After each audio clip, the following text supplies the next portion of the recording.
উজুটা করিনি। আয়শা, অজুর মধ্যে এত পানি অপচয় কেন করছো?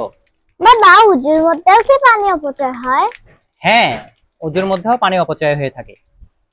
ইবনে মাজা 425 নম্বর হাদিসে এসেছে, আমাদের প্রিয় নবী তার সাহাবা সাদ রাদিয়াল্লাহু তাআলা আনহুকে বললেন, অজুর মধ্যে এত অপচয় কেন করো? সাদ রাদিয়াল্লাহু তাআলা আনহু বললেন, হুজুর, ইয়া রাসূলুল্লাহ, অজুর মধ্যেও কি অপচয় হয়? আমাদের প্রিয় নবী জবাবে বললেন, তুমি যদি নদী বা সমুদ্রে গিয়েও অজু করো আর যদি বেশি পানি খরচ করো, এটাও অপচয়।